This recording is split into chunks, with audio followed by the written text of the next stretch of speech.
Thank you for tuning in to the Keeping It Real with KC podcast, a no judgment zone podcast that covers lifestyle, entertainment, news, and sports. Even though KC doesn't watch sports, but these are minor details.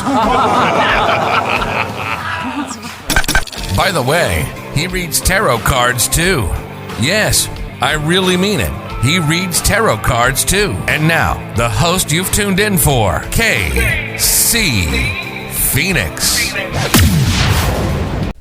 Welcome back to the Keeping It Real with KC podcast. I, of course, am your host, KC Phoenix. And yeah, so here we are. Oh boy, I tell you. It's morning in Texas.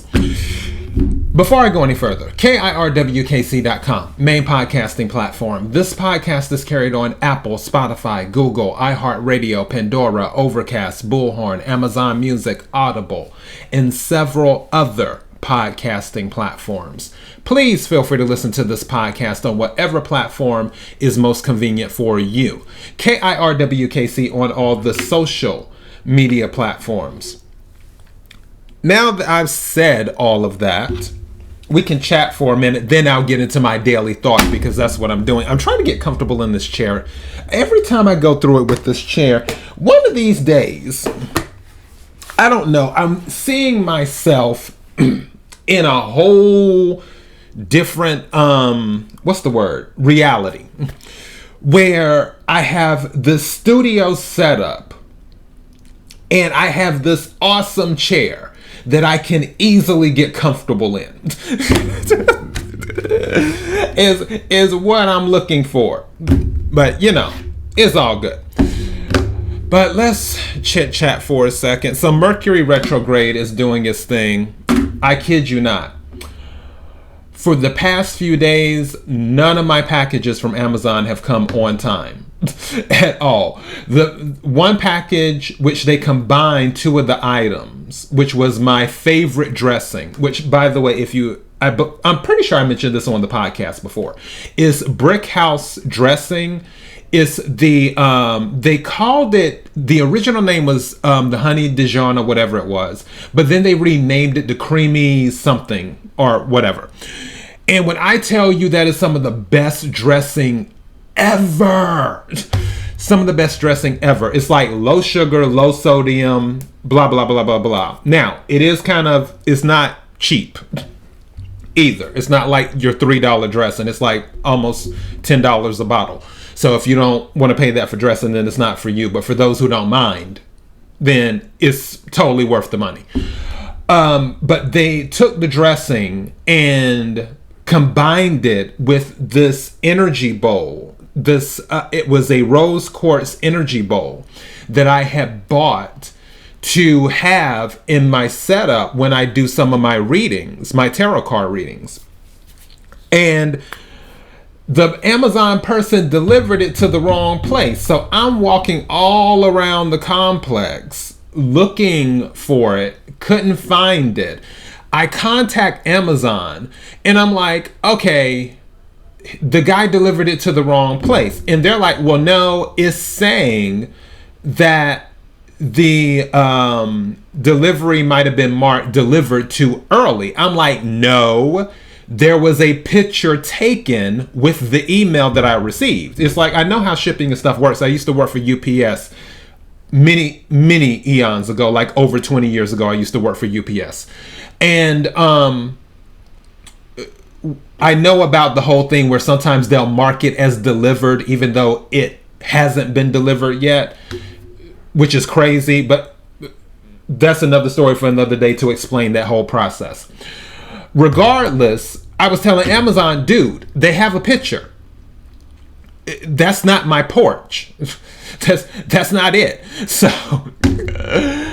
and he's like, well, there isn't really anything we can do. We got to wait till this, and I'm just like, okay, fine, whatever. So I had to wait until yesterday to confirm, all right, it wasn't received. Well, I already knew it wasn't received because the person delivered it to the wrong address the day before. So now I have to contact Amazon and tell them hey, don't have it. I need a credit. On top of that, another item that I ordered, a new Oracle deck that I had seen, and I was like, oh, I gotta have this Oracle deck because I love collecting tarot card decks and Oracle decks. And I was like, I just have to have this. And I ordered it, and it was due to be delivered yesterday. And something in my spirit told me, I was like, this thing is not coming today. I was like, I just have a feeling it's not coming today. And sure enough, it did not show up yesterday. It's probably going to come with the other thing that I ordered today, more than likely. So we'll see what happens. But Mercury retrograde is doing its thing, which is kind of hilarious. As I mentioned before, Mercury retrograde is set to end on February the 3rd. So we're almost out of it post retrograde, 7 to 10 days after that. I'm sure some of you have found out certain things and whatnot during this whole Mercury retrograde process. Let me go ahead and get into my daily thought. Something that I had heard on another tarot reader's channel. I'm pretty sure the name of the channel is Lily Light Tarot. And he was talking about how, and I mentioned this in passing before on one of my episodes, but I never dedicated a daily thought to it. But he was talking about how some people try to force others to give them a seat at the table. And his thing was, and when he was saying that, I'm like, that's exactly what I say. I'm like, wow. But his thing was, which is the same thing I say, why are you forcing or attempting to force someone to give you a seat at the table when they don't even want to sit with you? It's like they don't want you there. So why not go and build your own table and do that? Why do you have to have this thing where you're going to this particular person or this particular entity to associate with it, where you're attempting to force them to recognize you? One thing that I had seen, it was, what is her name? Oh gosh. I want to say Latoya O'Keefe or something. I mentioned her name before. And she mentioned that how God hides someone's value from people. So, and the whole thing of that is that when the divine hides your value, that means they're not tied to your destiny, is what's going on. There's a few things that I can bring up here. One thing I'll bring up, because I talked about Tyler Perry yesterday. And I know, and also, little side note, I know some of my listeners are probably like, why did you do so many episodes yesterday? It's because I didn't do any over the weekend. That's why. And I'm the type of person, I feel like I need to work. I need to do something. And that was my thing, where I was like, my goodness, I was really taking it easy. And yet it was worth it because it helped me relax my mind and whatnot. Because we do need that R&R from time to time. However, when I'm not working, when I'm not doing something, I always feel guilty. Even if I know I could have done a gazillion things the day before. And if I choose to just take it easy the next day, I'll still feel guilty. That's just how I am. So, love me or leave me. Take me as I am. But with the Tyler Perry thing, I remember that Tyler Perry was talking about, it was about The Diary of a Mad Black Woman. When he was in the process, because his plays were successful, which, by the way, the plays weren't successful at first. At first it was kind of like nobody showed up to see his plays, and then finally it started. The thing started, which is an example of why you should never give up, because if he would have been like, oh, well, people aren't into my plays and I guess it'll just never work out. Let me just go ahead and quit. Then he wouldn't be where he's at today. But he decided to keep going. But specifically about the Diary of a Mad Black Woman play that he was looking to make into a movie, he could not get anyone to do it the way he wanted to do it. Because when he took it to all of these studios and these executives, they were like, okay, well, we like it, but we like to do this. It's almost like going back to the Avengers again, Avengers Infinity War, when they were working on the plan to get Thanos, and Quill was talking to Iron Man, and he's like, that plan sounds great, but it sucks. So let me... And that's, you know, that was the whole thing where they were like, oh, well, this is great, but let's do it this way. And Tyler Perry's like, I don't want to do it this way. That's not part of my vision. And finally, he was fed up and ready to just give up on converting the play to a movie. And Lionsgate happened to call him. And he was so frustrated. He's just like, look, this is how I want to do it. I don't want to hear about all this other stuff. If I can't do it this way, I don't want to do it at all. Because he was just done. Because he was so frustrated with all his other experiences that he had dealt with all the other executives from other studios. And Lionsgate was like, okay, fine, we can do it your way. Which is why all those Tyler Perry movies that came out have been under Lionsgate. Because Lionsgate gave him the creative freedom that he wanted. And then, of course, as his brand grew and grew, Tyler Perry did his own thing. Now, going back to this, with the whole building your own table, that's what Tyler Perry did. Where the executives that he originally came into contact with, they didn't get his vision. But he wasn't about to fight them to say, okay, I'll do it this way just so I can have a seat at the table. Tyler Perry went and built his own table. That's the thing. He wasn't going to change. And again, that's why he's where he's at now. Because he built his own table. Same thing with Hugh Hefner, which I'm pretty sure I brought this up recently because I have been watching the Playboy thing. And again, obviously there's positive stuff and negative stuff about people. We have the light, we have the dark.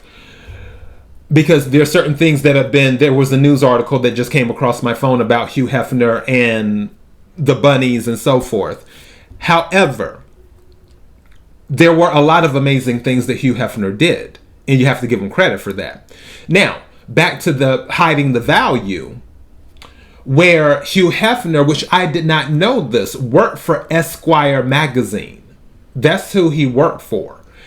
And he wanted a $5 raise, and they said no.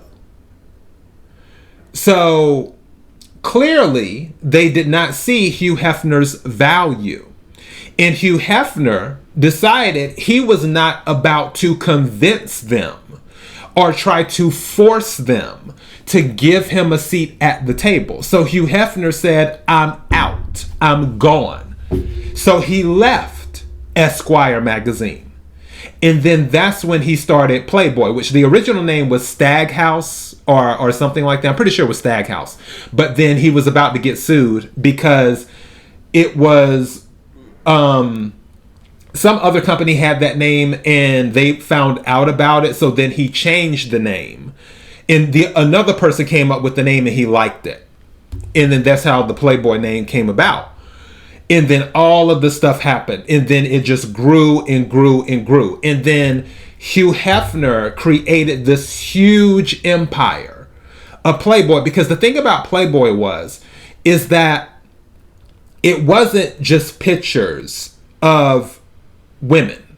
That wasn't it. It was deeper than that. And Playboy was sort of a movement.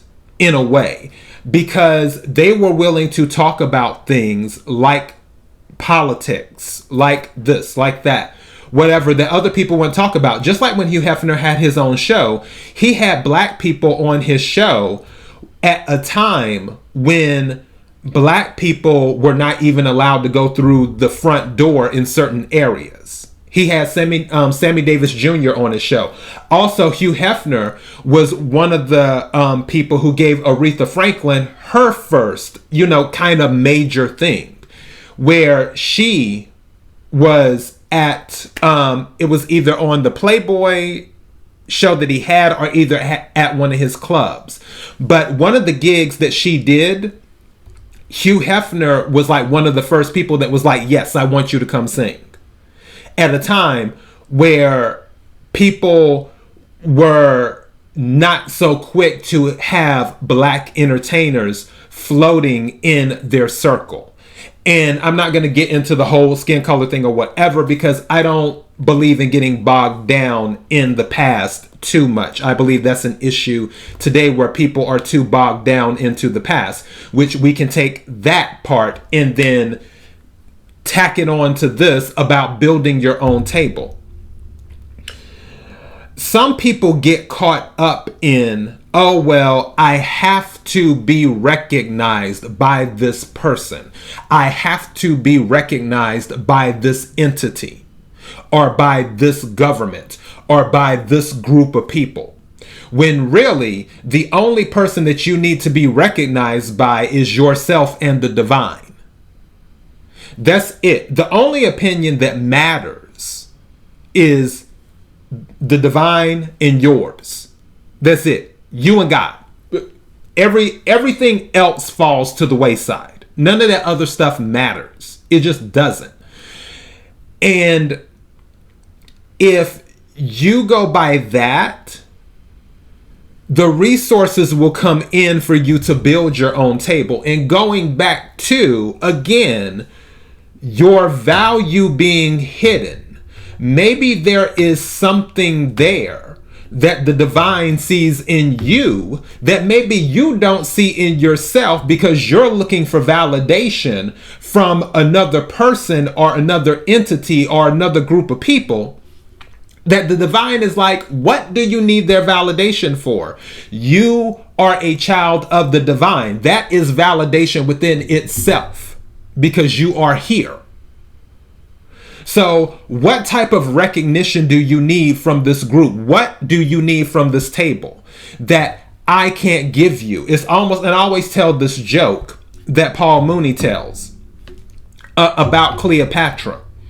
When Julius Caesar, and Paul Mooney has passed on, God rest his soul. But it was a joke where Julius Caesar brought Cleopatra a gift. And Cleopatra was like, a gift? I'm the queen of Egypt.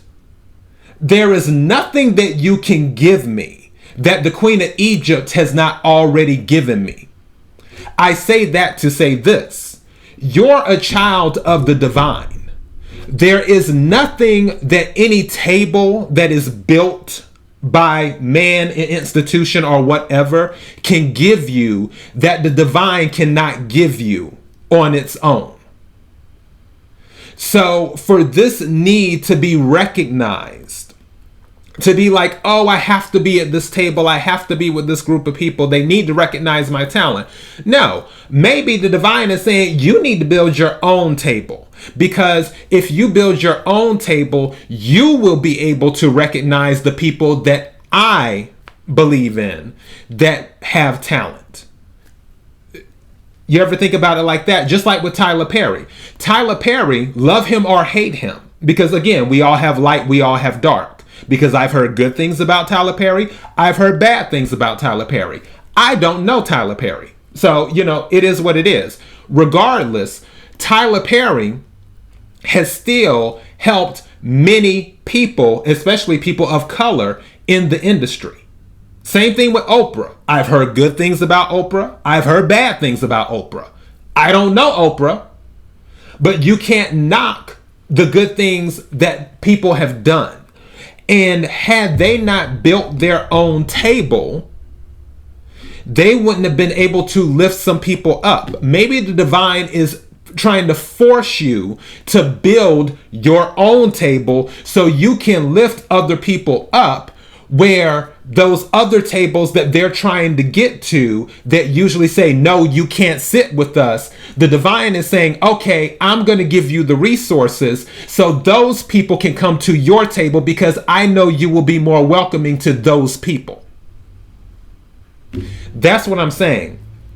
So you don't want to force people to give you a seat at the table. If they don't want you to sit with them, okay, fine. Pull it together and move on. And that's what I'm talking about when I get into the color thing and everything else. I don't believe in giving anybody this major type of importance. Like they need to recognize me. Just like when I work, I don't ask anyone for a raise. I just don't. I've never asked for a raise in my life. I never said, oh, well, I need more money. No. It's like, if I feel it's time for a raise, I'm just going to watch and see is what I'm going to do. And at any job, I weigh the pros and the cons. If the pros outweigh the cons, I'll stay. If the cons outweigh the pros, I'm out. Because it's not recognizing my value. Having a seat at the table is about knowing your worth. That's what that's about. And if the people that you want to sit with do not recognize your worth, then why would you want to sit with them anyway? Because clearly you're worth a lot because you're already a child of the divine. That's a given. So there's no need to force people to give you a seat at the table. Because you already have the resources, since you're a child of the divine, to build your own table at any time. All you have to do is ask. That's it. It's almost like, even though it's changed now, and I could go into the whole corporate thing and whatever with BET, because BET is owned by Viacom now. But BET started because someone felt, oh gosh, what is his name? I forgot his name I want to say his last name is Johnson off the top of my head. Where he started BET for a reason, Black Entertainment Television. Because in his eyes, he may have felt that black people did not have a seat at the table on a audio visual type of thing. On that type of platform. So maybe he was of the opinion, you know what? I'm going to build the table. They're not seeing the value of black people, but I know black people are valuable. So let me build this table so I can bring black people over here. Because all of these other networks, they're not recognizing black people or uplifting black people the way they should be uplifted. And this isn't. And please, for my listeners, don't take this as I'm rah, all that stuff with color and everything else. Because honestly, I don't really pay attention to color like that. I honestly don't. I don't care. I don't care what color you are. I don't care what your sexual preference is. I don't care what your religion is. We're all children of the divine. That's how I look at it. The only thing I care about is, are you a good person? And a good person in the sense of, as long as you're not hurting anyone. That's where I'm at. All that other stuff, I'm not worried about that. What I'm saying, though, in this example is that he decided, hey, I'm not about to force someone to give me a seat at their table. I'm going to build my own table. And it's the same thing. Oh yeah, that noise, heat just came on. So I need people to start getting in that mindset. Almost like with music awards. Yes, a Grammy is great. Grammy's great. An Oscar is great. The thing is that the Grammy and the Oscars are not the only thing. You have the Soul Train Awards. You have the NAACP Image Awards. And you have the Billboard, you have American Music Awards, you have, I believe, the Juno Awards, which is for Canada, and so on and so forth. There are so many different types of awards. where people can be recognized. But the question is, what about you recognizing yourself? Why not start your own award? Why not do that? It might grow. You may be surprised. Why do you have to be recognized by Billboard? Why do you have to be recognized by the Grammys? Why do you have to be recognized by Soul Train? Why do you have to be recognized by the Oscars or by the SAG Awards or whatever is in your profession? Because I mentioned it before and I will say it again. There are so many undiscovered people that are way more talented than the people that we have seen over the years that don't have the awards. They just don't. One person who I feel should have been recognized more, and I was just watching one of her videos yesterday, is Shanice, the singer. Shanice is ridiculously talented as a vocalist. Wonderful, wonderful singer. Another singer that should have been more recognized is Phyllis Hyman. Phyllis Hyman was an amazing singer. And the list goes on and on and on. The point of all of this is that you don't have to force your way into a table. Because what it comes down to is validation and recognition. That's what it comes down to. As in being able to get validation, recognition, and a piece of the pie. You're already a child of the divine.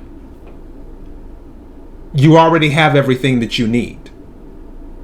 All that other stuff is just icing on the cake. And what I mean is that what I mean by that you already have everything you need is that you have the resources at your disposal at any time to build your table, to bring in the things that you want. You don't have to be on a major television network or TV show or to do this or to do that to bring in what you want your reality to be. Because Tyler Perry did it. Hugh Hefner did it. The list goes on and on. If I really sit here and think about it, there are tons of people who have done it where they didn't force someone to give them a seat at the table. It's almost like I mentioned the Pixar story. The Pixar guy used to work for Disney. Disney didn't see his vision, went off and started Pixar with some other people. And then later on, Disney ended up buying Pixar because finally they saw the value of it. But that guy wasn't like, oh, well, no, you don't see the vision. You need to see the vision. You need to see the vision. There's value in this type of animation because it was the 3D animation. There's value in this type of animation. You should recognize it. You should recognize it. No, he was like, okay, fine. I'm out. Deuces. I don't need a seat at your table. I'll go and build my own table. And he built his own table over at Pixar. And then Pixar blew up. And the rest is history. You don't need to force someone to give you a seat at the table. And that is my daily thought. KIRWKC.com, main podcasting platform. This podcast is carried on Apple, Spotify, Google, iHeartRadio, Pandora, Overcast, Bullhorn, Amazon Music, Audible, and several other podcasting platforms. Please feel free to listen to this podcast on whatever platform is most convenient for you. KIRWKC on all the social media platforms. Until next time, be blessed.